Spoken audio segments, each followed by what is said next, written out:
আসসালামু আলাইকুম ওয়া রাহমাতুল্লাহি ওয়া বারাকাতুহু। ইন্নাল হামদালিল্লাহ ওয়াস সালাতু ওয়াস সালামু আলা রাসূলিল্লাহ। আম্মা বা'দ ফাউযু বিল্লাহি মিনাশ শাইতানির রাজীম। বিসমিল্লাহির রাহমানির রাহিম।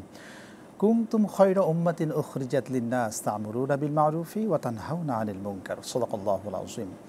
দূরের কাছের দেশের ও প্রবাসে যারা যেখান থেকে যুক্ত হয়েছেন আর টিভির নিয়মিত আয়োজন প্রাণ নিবেদিত প্রশ্ন করুন অনুষ্ঠানে আপনাদের অন্তরের অন্তঃস্থল থেকে আন্তরিক মোবারকবাদ জানাচ্ছি আমি আব্দুল লতিফ সোহাগ গাজী। প্রিয় দর্শক, আপনাদের প্রশ্নের উত্তর দেওয়ার জন্য আজকে আমরা আমন্ত্রণ জানিয়েছি বিদগ্ধ আলিম দ্বীন, বিশিষ্ট ইসলামিক চিন্তাবিদ, গবেষক, মিডিয়া ব্যক্তিত্ব মাওলানা সাইফুল কবির খতিব, বঙ্গভবন জামে মসজিদ, ঢাকা। আসসালামু আলাইকুম ওয়া রাহমাতুল্লাহ। ওয়ালাইকুম আসসালাম ওয়া রাহমাতুল্লাহি ওয়া বারাকাতুহু। কেমন আছেন? আলহামদুলিল্লাহ। উস্তাদ, আপনি কেমন আছেন? আল্লাহর মেহেরবানি, আল্লাহ ভালো রেখেছে। আলহামদুলিল্লাহ। প্রিয় দর্শক, আজকের মেহমানের সাথে আমরা পরিচয় হলাম। আজকের যে বিষয়টি আমরা রেখেছি ইসলামের দৃষ্টিতে বিজয়ের গুরুত্ব, এই বিষয়ে প্রশ্ন করুন। একই সাথে জানা ও অজানা নানা ধরনের প্রশ্ন রয়েছে জীবন ঘনিষ্ঠ, সেই প্রশ্নগুলোও করুন। আমরা কোরআন, সুন্নাহ এবং বিজ্ঞান ভিত্তিক ইনশাআল্লাহ উত্তর দেওয়ার চেষ্টা করা হবে। জি, আলহামদুলিল্লাহ। আমরা আলোচনায় প্রবেশ করেছি। আজকের আলোচ্য বিষয়ে আমরা রেখেছি বিজয়ের গুরুত্ব। ইসলামের দৃষ্টিতে বিজয়ের গুরুত্ব বলতে কি বোঝানো হয়েছে, কোরআন, সুন্নাহ এবং বিজ্ঞান ভিত্তিক যদি আপনি শুরু করতেন ইনশাআল্লাহ। আলহামদুলিল্লাহ, নাহমাদুহু ওয়া নুসাল্লি আলা রাসূলিহিল কারীম, আম্মা বা'দ। অত্যন্ত চমৎকার একটি বিষয় এবং আমাদের সমসাময়িক একটি গুরুত্বপূর্ণ বিষয়। আমরা ডিসেম্বর মাসে চলছি, বিজয়ের মাস, আমাদের পরাধীনতার শিকল থেকে মুক্ত হবার এই মাস। সে কারণে বিজয়ের একটু আমেজ আমাদের ভেতরে, বিজয়ের আলোচনা, পর্যালোচনা বিজয় দিবসকে নিয়ে চলছে। তো আমরা যেহেতু ইসলামের দৃষ্টিতে বিজয় দিবসের বিষয়টি এসেছে, সে কারণে আমাদেরকে ইসলাম সম্পর্কেও আরও একটু জেনে থাকা আবশ্যক এবং এটা আমরা দর্শক শ্রোতারা অবশ্যই জানবার কথা যে ইসলাম কমপ্লিট কোড অফ লাইফ, ইসলাম পূর্ণাঙ্গতার মাপকাঠিতে দিগ্বিজয়ী শাশ্বত জীবন ব্যবস্থা। রব্বুল আলামিন বলছেন ইন্না দীনা ইনদাল্লাহিল ইসলাম। ইসলাম হচ্ছে আল্লাহ রাব্বুল আলামিনের কাছে একেবারে গ্রহণযোগ্য মনোনীত একটি জীবন ব্যবস্থা। ফলশ্রুতিতে ইসলামের গণ্ডির বাইরে গিয়ে কোনো কিছু ইসলাম মনে করা বা কোনো নিজের স্বপ্রণোদিত হয়ে কোনো বিধান কার্যক্রম, সেটা বিজয় দিবসকে কেন্দ্র হোক অথবা অন্য কোনো যে কোনো দিবস অথবা দিবস ছাড়া যে কোনো ওয়াক্ত, যে কোনো সময়ে হোক, সেগুলো অবশ্যই হতে হবে ইসলামের দৃষ্টিতে অনুমোদিত। এজন্য আল্লাহ রাব্বুল আলামিন বলেছেন ওয়া মান ইয়াবতাগি গায়রাল ইসলামি দীনান ফালান ইউকবালা মিনহু। যদি কেউ ইসলাম ভিন্ন অন্য কিছু অথবা ইসলামের ভিতরে ইসলামের নামে স্বপ্রণোদিত হয়ে কিছু দিন হিসেবে গ্রহণ করে, আল্লাহ রাব্বুল আলামিন সেটা প্রত্যাখ্যান করেছেন। ফালান ইউকবালা মিনহু, কখনোই সেটা গ্রহণ করা হবে না, সেটা সর্বদাই প্রত্যাখ্যাত হবে। ফলে আমরা যে বিষয়টি নিয়ে আজকে কথা বলবো, ইসলামের দৃষ্টিতে বিজয় দিবস। বিজয় তো আসলে এটি কয়েকটি দিক বিবেচনায় হয়। একটি আদর্শ জাতি গঠনে একটি নিজস্ব কনসেপ্ট বা একটি প্রতিষ্ঠিত কনসেপ্ট, সেটা ঐশী হতে পারে, সেটা জগতের যে কোনো মানুষের প্রণীত মত পন্থা হতে পারে। এইগুলোর ভিত্তিতে যারা আন্দোলন করে, সংগ্রাম করে বা তাদের মতবাদকে একটি সমাজে, একটি রাষ্ট্রীয় কাঠামোতে, একটি জনগোষ্ঠীতে এস্টাবলিশড করতে চায় এবং সেটা এস্টাবলিশড করার পরে বিপরীত পক্ষ যারা থাকে তারা সেটাকে তসলিম করে নেয়, গ্রহণ করে নেয় যে ঠিক আছে, আমরা এই জনপদে এটাকে আমরা স্বীকৃতি দিলাম। গ্রহণ করি বা না করি এটা ভিন্ন কথা, কিন্তু এরা আজকে এই জনপদের কর্তৃত্বে, নেতৃত্বে এটার স্বীকৃতি যদি সব মানুষ দিয়ে দেয়, তাহলে এটা একটি বিজয়। আমরা এখানে আরেকটি প্রশ্ন করে রাখতে চাই যে অনেকেই বিজয় অর্জন করে, যেমন কেউ সত্যের পক্ষে লড়াই করে, সংগ্রাম করে বিজয় অর্জন করে, অনেকে আবার অন্যায় পথে লড়াই, সংগ্রাম অর্জন করে বিজয় অর্জন করে। দুইটা বিজয় সম্পর্কে ইসলাম কী ধরনের নির্দেশনা দিয়েছে? সত্যের বিজয় তো আল্লাহ রাব্বুল আলামিনের কাছে সর্বদাই গ্রহণযোগ্য এবং সেটা স্পষ্ট সুস্পষ্ট। আর এই লড়াই যদি সত্যের পক্ষে হয়, ইসলামের পক্ষে হয়, ন্যায় নীতির পক্ষে হয়, তাহলে এটা ক্ষেত্রভেদে আল্লাহ রাব্বুল আলামিনের কাছে জিহাদের সওয়াব, এবং যদি কেউ ইন্তেকাল করে তাহলে সেটা হবে শহীদের মর্যাদা লাভ করবে। এটা জালেমের বিপক্ষে হতে পারে, এটা হতে পারে অমুসলিমদের বিপক্ষে মুসলমানদের, অথবা অমুসলিম সভ্যতা, কৃষ্টি কালচারের উপরে মুসলিম সভ্যতা, কৃষ্টি কালচারের বিজয়, আল্লাহর পক্ষ থেকে বিজয় করার জন্য বিজয়, আল্লাহর পক্ষ থেকে মনোনীত দিন, এটার বিজয় হতে পারে। এটা যুগে যুগে সৃষ্টির শুরু থেকে আমরা যদি পর্যালোচনা করি তাহলে দেখব যে আদমে সানি যাকে বলা হয়, পৃথিবীর দ্বিতীয় মানব এবং সর্বপ্রথম রাসূল হযরত নূহ আলাইহিস সালাতু ওয়াস সালাম, তিনি আল্লাহর পক্ষ থেকে দীর্ঘ সময় পর্যন্ত দ্বীনের দাওয়াত দিয়েছেন। দাওয়াত দেওয়ার পরে খুবই কম সংখ্যক মানুষ, বিভিন্ন বর্ণনায় রয়েছে 900 বছর পর্যন্ত তিনি দাওয়াত দিয়েছেন। দাওয়াত দিয়ে তিনি দ্বীনে এলাহি তথা আল্লাহ রাব্বুল আলামিনের পক্ষ থেকে মনোনীত যেই বিধান, সেই বিধান প্রতিষ্ঠিত করতে তিনি পেরেছেন তখনই যখন আল্লাহ রাব্বুল আলামিন বিরুদ্ধবাদীদেরকে সাজা দিয়েছেন, শাস্তি দিয়ে তাদেরকে ধ্বংস করেছেন। তারপরে একইভাবে নমরুদের বিপক্ষে হযরত ইব্রাহিম আলাইহিস সালাতু ওয়াস সালামের বিজয় হয়েছে। প্রচণ্ড রকম লড়াই করতে হয়েছে, ইব্রাহিম আলাইহিস সালাতু ওয়াস সালামকে আগুনে নিক্ষিপ্ত হতে হয়েছে। এইভাবে করে কিন্তু পর্যায়ক্রমে পৃথিবীর ইতিহাসে আল্লাহ রাব্বুল আলামিন আল্লাহর দ্বীনের বিজয় দিয়েছেন। হযরত মূসা আলাইহিস সালাতু ওয়াস সালামকে প্রচণ্ড রকম কষ্ট সহ্য করতে হয়েছে। দুনিয়ায় আসার আগ থেকেই বিভিন্নভাবে মূসা আলাইহিস সালাম যেন দুনিয়ায় আসতে না পারে, আল্লাহর পক্ষ থেকে মনোনীত ধর্ম, দ্বীন ব্যবস্থা, এটা যেন দাওয়াতি কার্যক্রমের মাধ্যমে ফেরাউনের রাজত্ব ধ্বংস না হয়ে যায়, সে কারণে হেন কোনো দুষ্টু কর্ম নাই যে সে করে নাই। মাতৃগর্ভ থেকে সন্তানকে ভূমিষ্ঠ করিয়ে তাদেরকে মেরে ফেলেছে যে মূসা আলাইহিস সালামের জন্ম ঠেকাতে হবে। ফলশ্রুতিতে তাকে কোণঠাসা করে দেওয়া হয়েছে, তাকে ধাওয়া করে নদী পার হতে বাধ্য করা হয়েছে। একটা পর্যায়ে আল্লাহ রাব্বুল আলামিন কিন্তু তাকে বিজয় দান করেছেন। আমাদের নবীজি মুহাম্মদুর রাসূলুল্লাহ সাল্লাল্লাহু আলাইহি ওয়াসাল্লামকে নিজের মাতৃভূমি ত্যাগ করতে বাধ্য করা হয়েছে। নিজের মাতৃভূমি ত্যাগ করে তিনি মদিনায় হিজরত করেছেন। বারবার মাতৃভূমির দিকে ফিরে চেয়েছেন এবং বলেছেন, রে মক্কা, তুই আমার জন্মভূমি, আমি এই জমিনের অধিবাসীরা আমাকে এখানে থাকতে দিল না, নির্যাতন করলো, নচেত আমি এই জমিন ছেড়ে চলে যেতাম না। ফলশ্রুতিতে মাতৃভূমির প্রতি টান, মাতৃভূমির সম্মান রক্ষা, মাতৃভূমির অধিবাসীদেরকে ইজ্জত করা, এটা আমাদের নবীজির সুন্নাহ, নবীজির ভালোবাসা, নবীজির দ্বীনের কার্যক্রমের একটি অংশ। ফলে একটি স্বাধীন সার্বভৌম রাষ্ট্র গঠনে যেই মানুষগুলো জালেমের বিপক্ষে লড়াই করে, তারাও আল্লাহর মেহেরবানিতে দ্বীনের ইমানের সাথে যদি মৃত্যুবরণ করে তাহলে তারা অবশ্যই শহীদের মর্যাদা পাবে। কারণ মজলুমের, জালেমের বিপক্ষে মজলুম হয়ে তারা এই লড়াই করেছে। ফলশ্রুতিতে বিজয় দিবস এটা পালন করা, আমরা রাসূলুল্লাহ সাল্লাল্লাহু আলাইহি সাল্লামের জীবনী যদি দেখি তাহলে আমরা দেখব ফতহে মক্কা, মক্কা বিজয় ইসলামের ইতিহাসে অন্যতম শ্রেষ্ঠতম একটি দিক।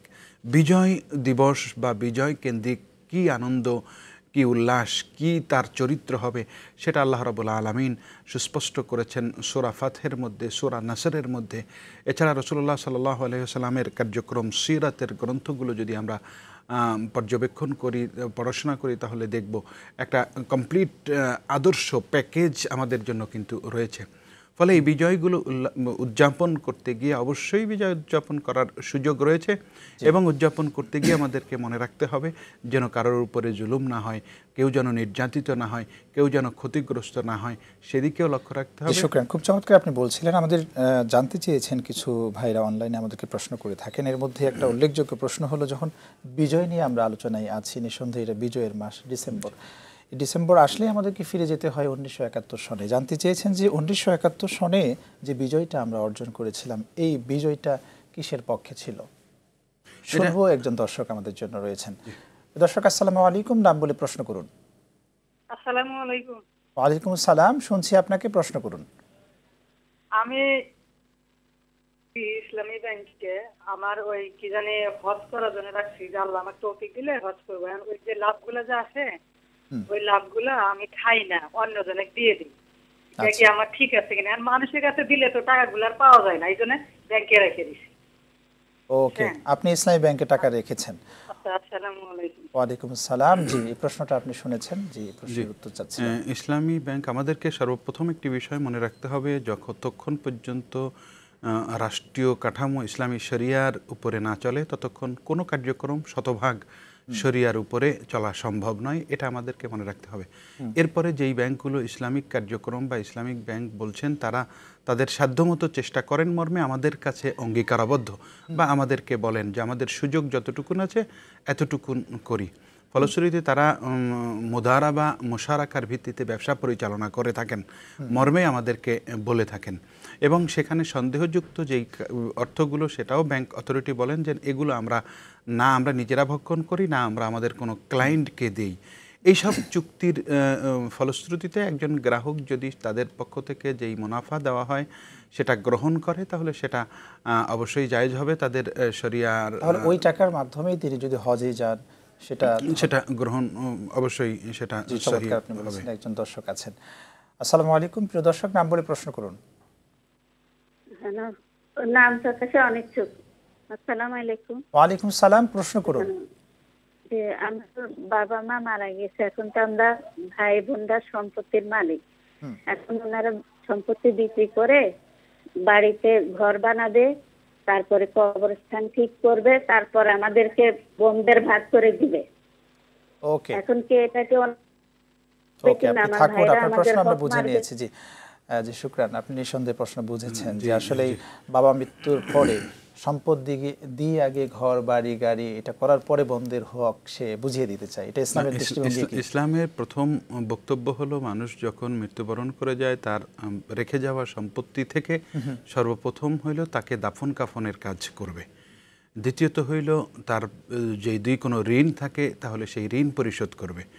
3 নাম্বার হলো যদি তার কোনো ওসিয়ত থেকে থাকে তাহলে এরপরে দুটি কাজ সম্পাদনের পরে তার টোটাল যে সম্পত্তি, বসত বাড়ি আলাদা নয়, ব্যাংকের ডিপিএস এটা সেটা, কিছু সম্পত্তি বিশেষ বিবেচনায় ভাইয়ের ঘর এ ধরনের বিবেচনায় আলাদা তা নয়, সমুদয় সম্পত্তি যত রকম সেভিংস আছে, যত রকম তার উপার্জিত খাত আছে, জমি আছে, গহনা আছে, সমস্ত কিছু এইগুলোর এই দুটি কাজ করার পরে যদি যা থাকবে সেগুলোর মূল্যমান নির্ধারণ করে যদি তার কোনো ওসিয়ত থাকে তাহলে ওসিয়ত এই সম্পত্তি সমুদয় সম্পত্তির সর্বোচ্চ 1/3 ব্যবহার করে ওসিয়ত পূরণ করবে। এতে যদি পূরণ না হয় তাহলে না হবে, 1/3 পর্যন্ত পূরণ করলেই এটা তাদের জন্য যথেষ্ট হবে। এরপরে যেই সম্পত্তি থাকবে সেই সম্পত্তি ইসলামী শরিয়ার আলোকে মিরাসের যেই বন্টন নীতিমালা সেটা করতে হবে। এক্ষেত্রে ভাইদের বাড়িঘর, কবরস্থান মেরামত ইত্যাদি ইত্যাদি এগুলো করে তারপরে এই সুযোগ নেই, ইসলামে এই সুযোগ নেই। শুকরান, খুব চমৎকার বলছিলেন। প্রিয় দর্শক কে আছেন আমাদের সাথে, নাম বলে প্রশ্ন করুন। আসসালামু আলাইকুম, আমি মামুন রেজা বলছি নওগাঁ থেকে। ওয়ালাইকুম সালাম, আমার প্রশ্ন দুটি করুন। প্রশ্ন। এক নম্বর হলো যে কোন ব্যক্তি যদি মূর্খ হয়, সে যদি দোয়া করতে না জানে, তাহলে হাত তুলে তিনি আল্লাহর কাছে কি চাবেন, কি বলবেন? আর 2 নম্বর হলো যে আমরা জীবদ্দশায় অন্যায় অবিচার করে সম্পদ অর্জন করি স্ত্রী এবং সন্তানের জন্য, তাহলে আমরা যদি মারা যাই, কেউ যদি এরকম হালাল ভাবে ইনকাম না করে তাহলে সেই ব্যক্তি তো চিন্তা করে। এই চিন্তা প্রসঙ্গে আল্লাহ কি মানে ইসলাম কি বলছে, ইসলাম কি বলেছেন? ওকে, আপনি থাকুন আমাদের সাথে, মাশাআল্লাহ আপনার প্রশ্নের উত্তর দেওয়া হবে। প্রিয় দর্শক, আপনারা দেখছেন আরটিভির নিয়মিত আয়োজন প্রাণ নিবেদিত প্রশ্ন করুন অনুষ্ঠান। সময় হয়ে গেল একটি বিরতি নেবার, ফিরছি একটু পরে ইনশাআল্লাহ।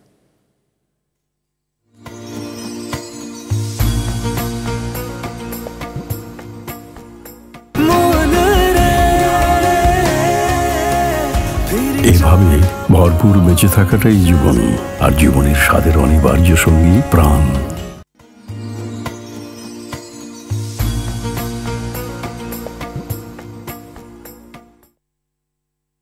দর্শক, বিরতির পর ফিরে এলাম আপনাদের প্রিয় অনুষ্ঠানে। আপনারা দেখছেন আরটিভির নিয়মিত আয়োজন প্রাণ নিবেদিত প্রশ্ন করুন অনুষ্ঠান।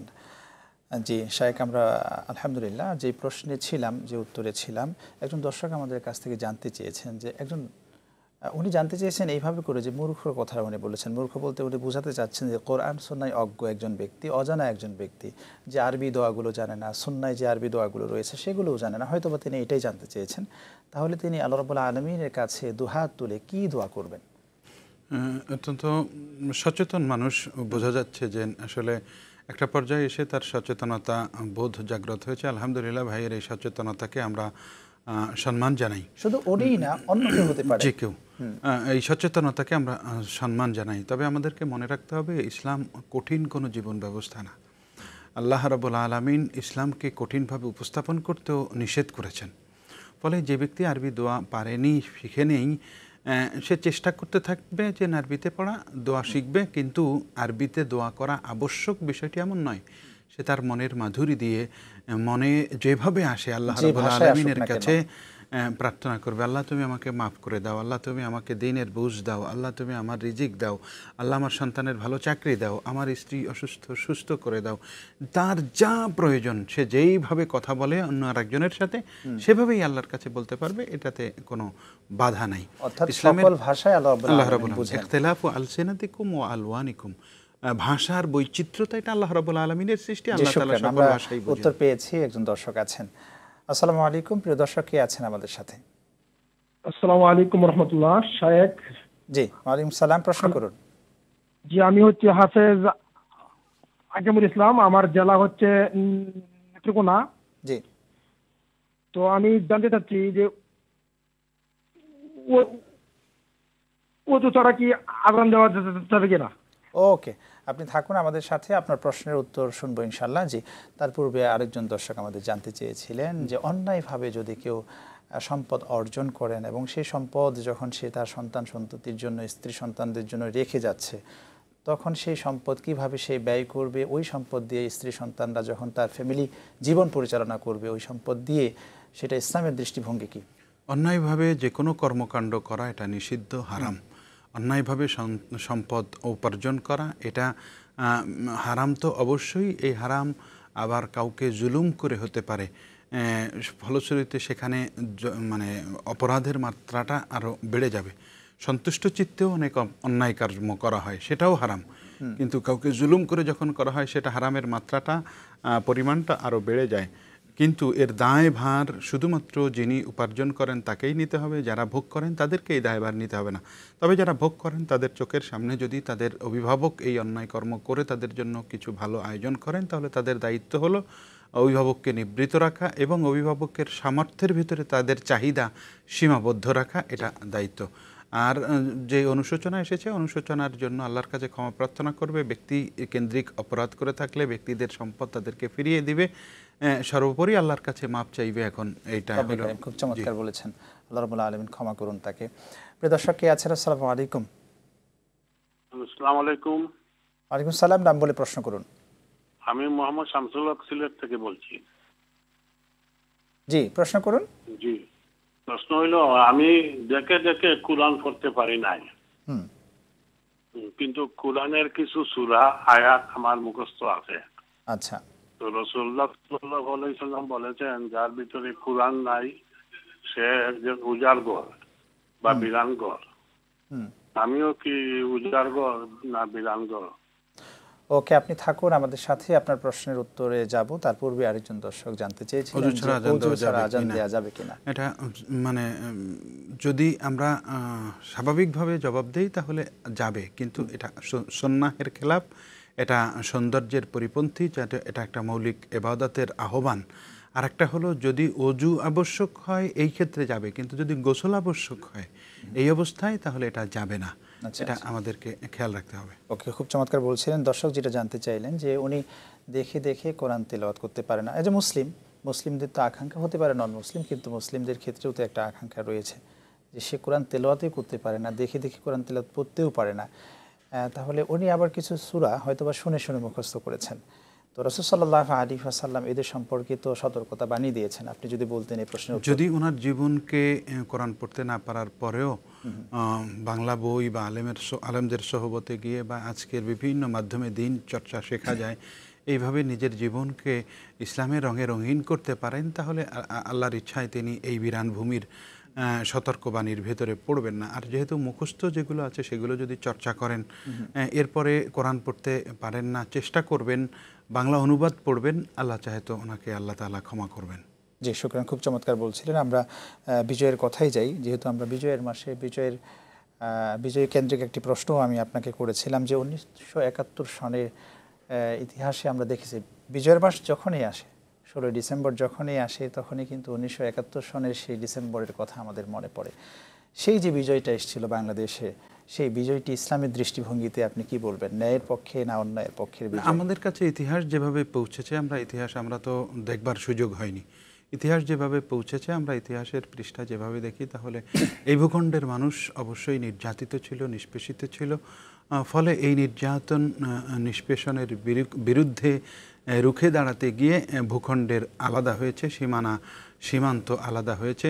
অবশ্যই এটা ন্যায়ের পক্ষে বিজয় এবং অন্যায়ের বিপক্ষে অন্যায়কে দূরীভূত করা আর একটি বিজয়। ফলশ্রুতিতে শুনবো একজন দর্শক আছেন। দর্শক আসসালামু আলাইকুম, নাম বলে প্রশ্ন করুন। আসসালামু আলাইকুম। ওয়ালাইকুম আসসালাম। জি, প্রশ্ন করুন প্রিয় ভাই। জি, আমি শায়েখের কাছে প্রশ্ন করছিলাম যে যখন সালাতে দাঁড়ায় একামত, এটা হচ্ছে 2 বার বলে, হ্যাঁ, সেটাকে 2 বার বলবে না 1 বার বলবে? সেটা চূড়ান্ত ধর্ম এবং চলন্ত ধর্মের মধ্যে আমাকে একটু বিস্তারিত বলবেন। চূড়ান্ত চলন্ত মানে প্রচলিত প্রকৃত, এইটাই জানতে চেয়েছেন। থাকুন আমাদের সাথে। এই প্রশ্নের উত্তরে আগে গিয়ে আমরা মূলত বিজয়ের প্রশ্নের উত্তরে যাব ইনশাআল্লাহ। আমাদের সমাজে আমরা দেখছি এই বিষয়গুলো নিয়ে অনেকেই প্রশ্ন করেন, যেমন ইকামত আমরা যখন দিচ্ছি আল্লাহু আকবার আল্লাহু আকবার আল্লাহু আকবার আল্লাহু আকবার, এখানে আমরা 2 বার বলছি, 2 বার মানে 4 বার বলছি আল্লাহু আকবার শব্দটাকে। পরের বার আমরা যখন আবার শেষের দিকে 1 বার শুধু বলছি, মানে শব্দটা 2 বার বলছি অর্থাৎ 1 বার বলছি। যদি আপনি বলেন আমাদেরকে চূড়ান্ত আর চলন্ত যাই বলেন, আমাদেরকে ইসলামের কোনো বিষয় যখন বিরোধপূর্ণ বা সংঘাত দেখা দিবে বা আলোচনা পর্যালোচনা আসবে, তখন আমাদেরকে কোরআন সুন্নাহর কাছে ফিরে যেতে হবে। এর মর্মে আল্লাহ রাব্বুল আলামিন নির্দেশনা দিয়েছেন, ফাইন তানাজাতুম ফি শাইইন ফারুদ্দুহু ইলাল্লাহি ওয়ার রাসূল। আল্লাহ এবং আল্লাহর রাসূলের কাছে ফিরে যেতে হবে। আমরা যদি রাসূলুল্লাহ সাল্লাল্লাহু আলাইহি ওয়াসাল্লামের হাদিস গ্রন্থগুলো দেখি, সিরাহ গ্রন্থগুলো দেখি, তাহলে দেখব যে এই 2টি বর্ণনাই সহিহ হাদিস দ্বারা প্রমাণিত এবং মাযহাবের ভিন্নতা এক এক ইমাম এক একটা গ্রহণ করেছেন যে এটা পড়াই ভালো। এই গ্রহণ করা অর্থ আর একটাকে অবজ্ঞা করা বিষয়টি এমন নয়, বরং এক জনপদে একটা এস্টাবলিশড হয়ে গেলে সৌন্দর্য রক্ষার্থে উনি এটা বলবেন উনি এটা বলবেন, একই জায়গায় যদি দুটো আমল করতে চায় তো ঝগড়া বিবাদের উৎপত্তি হতে পারে। ফলে যেই জনপদে যেটা প্রতিষ্ঠিত আছে সেটা আমল করবে ইনশাআল্লাহ, এতে সুন্নাহের বিন্দুমাত্র কোনো ক্ষতি হবে না। দুটোই সহিহ বর্ণনা। খুব চমৎকার আপনি বলছেন, আরও ফিরবো আপনার কাছে ইনশাআল্লাহ। প্রিয় দর্শক, আপনারা দেখছেন RTVর নিয়মিত আয়োজন প্রাণ নিবেদিত প্রশ্ন করুন অনুষ্ঠান। দেখতে থাকুন। সময় হয়ে গেল আরও একটি বিরতি নেওয়ার, ফিরছে একটু পরে ইনশাআল্লাহ।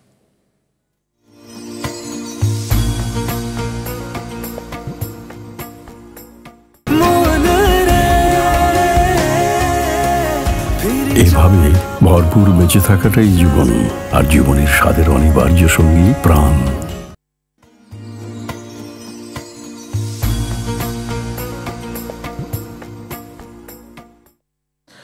দর্শক, বিরতির পর ফিরে এলাম আপনাদের প্রিয় অনুষ্ঠানে। আপনারা দেখছেন RTVর নিয়মিত আয়োজন প্রাণ নিবেদিত প্রশ্ন করুন অনুষ্ঠান। অনেক দর্শক জানতে চেয়েছেন, আমাদের সাথে আছেন অনলাইনে, অনেকেই অনলাইন থেকেও আমাদের থেকে জানতে চাচ্ছেন। যেমন যখন মৃত মানুষকে আমরা জানাজা দিচ্ছি, জানাজার পূর্বেই তার কাফনের ভিতরে অনেকে আরবি লেখা ঢুকিয়ে দেয়।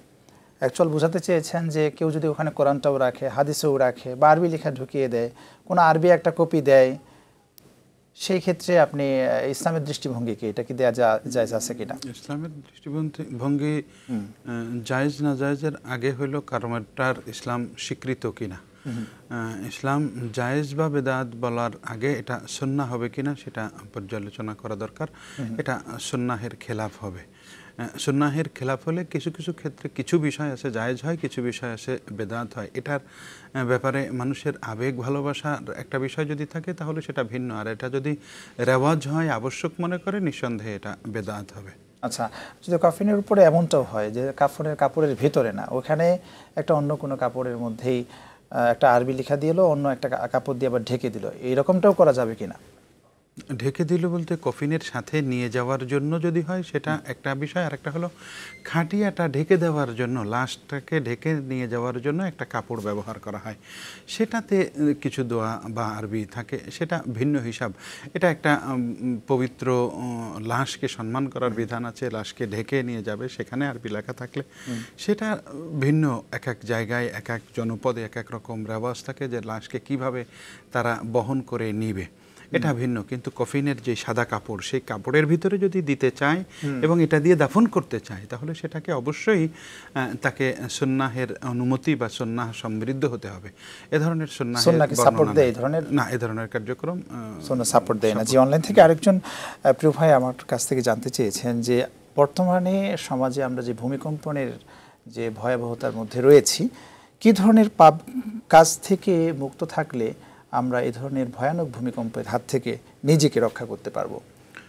নিজেকে আসলে বড় ধরনের বিপর্যয় যখন চলে আসে, জাহারাল ফাসাদু ফিল বাররি ওয়াল বাহরি বিমা কাসাবাত আইদিন নাস, তখন এগুলা সামগ্রিকভাবে এক জনপদের বহু সংখ্যক মানুষ যখন অন্যায় অনাচার, জুলুম, জেনা, ব্যভিচার, বেপর্দা, বেহায়াপনায় লিপ্ত হয়, তখন সেই জনপদে যদি কিছু ভালো মানুষও থাকে তাহলে তাদেরকেও এই বিপদ গ্রাস করে ফেলে। এগুলো মানুষের হাতের কামাই। তারপরেও আল্লাহ রাব্বুল আলামিনের কাছে প্রত্যেকের জায়গা থেকে দর্শক আছেন। জি প্রিয় দর্শক, আসসালামু আলাইকুম, নাম বলে প্রশ্ন করুন। আসসালামু আলাইকুম। ওয়ালাইকুম সালাম, শুনছি, প্রশ্ন করুন। আমি আয়াবিন নামাজের মাসালাটি জানতে চাচ্ছিলাম। জি জি, প্রশ্ন করুন। প্রশ্ন স্পষ্ট। ওকে, আপনি থাকুন আমাদের সাথে। জি, আওয়াবিন নামাজ সম্পর্কে যদি আপনি বলতেন। আওয়াবিন নামাজ সাধারণত মাগরিবের সুন্নত নামাজের পরে 6 রাকাত পড়া হয়। হাদিসে 4 এবং 6 রাকাত মাগরিবের নামাজের পরে বাদা সালাতুল মাগরিব 7 রাকাত ও 4 রাকাত, দুটি বর্ণনায় রয়েছে। এটা যদি কেউ আদায় করে তাহলে 12 বছর নফল বন্দেগীর সওয়াব পাবে। আবার বর্ণনা আছে যে হজ ও উমরার সওয়াব পাবে। এটা নেক আমল করতে যতক্ষণ করা যায়, রাসূলুল্লাহ সাল্লাল্লাহু আলাইহি ওয়াসাল্লাম এবং সাহাবা ইকরামদের আমলে দেখা যায় যে মাগরিব পর থেকে এশা পর্যন্ত তারা জিকির, তাসবিহ, তাহলিল, অতিরিক্ত সালাত আদায় করেছেন। ফলে যার সুযোগ আছে নেক আমল যে যত বেশি করতে পারে এটা করার কোনো বাধা নাই। জি শুকরান। জি, আগের প্রশ্নের উত্তরে আমাদের ভূমিকম্প সম্পর্কে এটা বাঁচতে গেলে আল্লাহর কাছে পানাহ চাইতে হবে, আল্লাহর কাছে সাহায্য চাইতে হবে যে কোনো ধরনের বিপদ আপদ থেকে যেন বাঁচা যায়। তারপরে এ ধরনের বিপদ যখন পরিলক্ষিত হয় তখন রাসূলুল্লাহ সাল্লাল্লাহু আলাইহি ওয়াসাল্লাম এ ধরনের বিপদ থেকে বাঁচার জন্য কিছু দোয়াও শিখিয়েছেন। আল্লাহুম্মা লা তাকতুলনা বিআযাবিক ওয়া লা তুহলিকনা বিগাযাবিক ওয়া কিনা শাররা মা কাদাইত ওয়া আফিনা মিন ক্বাবলি যালিক। এ ধরনের বিভিন্ন দোয়া আছে যেন আল্লাহ আমাকে আপনার আযাব দিয়ে ধ্বংস করবেন না, আমাদেরকে আপনার গজবের ভিতরে ফেলে দিবেন না। আপনার আযাব এবং গজব কোনো জনপদে যখন চলে আসে সেই জনপদ থেকে আমাদেরকে আযাব গজবের আগেই বের করে দেন। এই দোয়াগুলো আল্লাহর কাছে করা এবং ইসলামের পথে চলতে চেষ্টা করা, ইসলামের বিরুদ্ধাচরণ যেন না হয়। বিশেষ করে নিজের কাজ ছেড়ে দিচ্ছি বা ইসলামের কাজ করতে পারছি না, এক ধরনের অপরাধ। আর একটা হইল ঘোষণা দিয়ে এগুলোকে বাদ দেওয়া, নিষ্প্রয়োজন মনে করা, এগুলো অহেতুক, ফালতু, সেকেলে এ ধরনের শব্দচয়ন ব্যবহার করা হয়। এগুলো করা এবং ইসলামের উপরে নিজেকে আরো সমৃদ্ধ, বুদ্ধিজীবী বা মনে করা, এটা হলো সবচেয়ে বড় অপরাধ। আমি ইসলামের পথে চলতে পারছি না, নিজের অপরাধ বোধও আছে, চলা দরকার হচ্ছে না, এটা এক ধরনের অপরাধ। আর যদি এটা চলে না, এটা দরকার নাই, এইগুলো হয় নাকি, এগুলো এই যুগে চলে নাকি, এ ধরনের মন্তব্য করা, এটা যখন আসে এবং এক জনপদে মানুষ যখন অধিক মাত্রায় জালেম হয়, জেনা ব্যভিচার যখন ফ্রি মিক্সিং যখন বেশি পরিমাণে চালু হয়, তখন এ ধরনের ভূমিকম্প, জলোচ্ছ্বাস, আসমানি জমি। এখানে আরেকটি প্রশ্ন করতে চাই যে অনেকেই এরকমটাও মনে করেন যে ভালো মানুষ রয়েছে সমাজে, তো অনেক ভালো মানুষও রয়েছেন, তো ভালো মানুষদেরকেও কিন্তু যারা হচ্ছে অন্যায়ের সাথে জড়িত ওই সমস্ত লোকেরা বলে যে আপনারা তো আছেন, এত ভালো কাজ করছেন, তারপরেও তো আল্লাহ রাব্বুল আলামিন ভূমিকম্পন দিচ্ছেন। এই যে ইনসাল্ট করা, ইনসাল্টের চোখে দেখা, এই বিষয়টিকে কিভাবে এগুলো ধৈর্যের সাথে তাদেরকে জবাব দিতে হবে। এটা তো দিচ্ছেন, এটা আমরা যদি সম্প্রতি কালে দেখি তাহলে আমাদের এই জীবনের ইতিহাসে এই যে এক সপ্তাহে কয়েকবার ভূমিকম্প হলো, এটা বোধহয় আমাদের লাইফে এই প্রথম যে এক সপ্তাহের ভিতরে পরপর এত বড় ভূমিকম্প হয়েছে। এবং সামনের দিনগুলোতে কিন্তু আরো ঝুঁকিপূর্ণ হতে পারে। তবুও কিন্তু মানুষের মনের মধ্যে আল্লাহর প্রতি যে ভয়, যে আনুগত্য হওয়ার কথা, এখনো কিন্তু সেটা উপলব্ধি করছে না। আমাদের চোখের সামনেই তো কোভিড-19 আমরা অতিবাহিত করলাম, কিন্তু আমাদের অনেকের আচরণে বোঝা যায় যে এ ধরনের কিছু বিষয় ছিল বলেই মনে হয় না। অথচ সেই সময় আমাদের সমাজের বহু মানুষ নামাজি হয়েছিল, রোজা রেখেছে, আল্লাহকে ডেকেছে, মসজিদে যাওয়ার প্রবণতা বাড়িয়ে দিয়েছে, হালাল হারাম বেঁচে চলার চেষ্টা করেছে। সেই মানুষগুলো আস্তে আস্তে কেন জানি উদাসীন হয়ে যাচ্ছে। যখন আল্লাহর বিমুখ হয়ে যায় মানুষেরা, তখন আল্লাহ রাব্বুল আলামিন আফসোস করেন যে মানুষ তোমরা কি তোমাদের অতীত ভুলে গেছো? তোমাদের জন্মের থেকে বেড়ে ওঠা, হাল আতা আলাল ইনসানি হিনুম মিনাদ দাহরি লাম ইয়াকুন শাইআম মাযকুরা, যারা দম্ভোক্তি করে তাদেরকে বলছে তুমি তো অস্তিত্বহীন ছিলা, তোমার জীবনে উল্লেখ করার মতো তুমি কিছু ছিল না। সেই জায়গা থেকে আমি তোমাকে বের করে এনে বড় করেছি, কথা বলার শক্তি দিয়েছি, চলার শক্তি দিয়েছি, বুদ্ধি বিবেচনা দিয়েছি, আয় রোজগার করার শক্তি দিয়েছি, আর তুমি আজকে আমি আল্লাহর উপরে এই বড়াই করতে চাও, কর্তৃত্ব দেখাতে চাও, আল্লাহকে ভুলে যাচ্ছ, কিভাবে এটা পারো? আল্লাহ তাআলা আফসোস করেন এবং তখন মাঝে মধ্যে বান্দারা যেন আল্লাহর পথে ফিরে আসে, সেজন্য মাঝে মধ্যে আল্লাহ তাআলা এই বিপর্যয়গুলো দিয়ে তাদেরকে একটু সতর্ক করতে চান। আমরা আমাদের জীবনেও যদি দেখি তাহলে আমাদের অধীনস্থ সন্তান সন্ততি বা কর্মচারীকেও তাদের ভুলের সময় প্রথমেই বড় শাসন করি না, জি ছোট্টভাবে সতর্ক করি, তারপরে জি জি খুব চমৎকার আপনি বলছেন। খুব সংক্ষেপে যদি একটি প্রশ্ন উত্তর দিতেন আপনি খুব 30 সেকেন্ডে, যারা সুদ খায় তাদের সাথে কুরবানি সম্পৃক্ত হওয়া যাবে কিনা? প্রকাশ্যে যদি এটা জানা যায় যে তার ইনকাম হারাম রয়েছে, ফলে তার সাথে যুক্ত হয়ে কোরবানি করলে এটা বৈধ হবে না, কোরবানি কবুল হবে না। মানে এটা দুধের সাথে মানে কি বলে অন্য মেশানোর মতো অপরাধ হয়ে যাবে, একীভূত হয়ে যাবে। খুব চমৎকার আপনি বলছিলেন, অসংখ্য ধন্যবাদ আজকে আমাদেরকে সময় দেওয়ার জন্য। আপনাকেও ধন্যবাদ, কর্তৃপক্ষ, দর্শক শ্রোতা সবাইকে ধন্যবাদ। শুকরান, জাযাকাল্লাহ খাইর। প্রিয় দর্শক, এতক্ষণ আপনারা দেখলেন RTVর নিয়মিত আয়োজন প্রাণ নিবেদিত প্রশ্ন করুন অনুষ্ঠান। আজ পর্যন্ত, আগামী পর্ব দেখার আমন্ত্রণ জানিয়ে বিদায় নিচ্ছি। সকলেই ভালো থাকুন, আল্লাহ রাব্বুল আলামিন সকলকেই ভালো রাখুন। আল্লাহ হাফেজ। আসসালামু আলাইকুম ওয়া রাহমাতুল্লাহি তাআলা ওয়া বারাকাতুহু।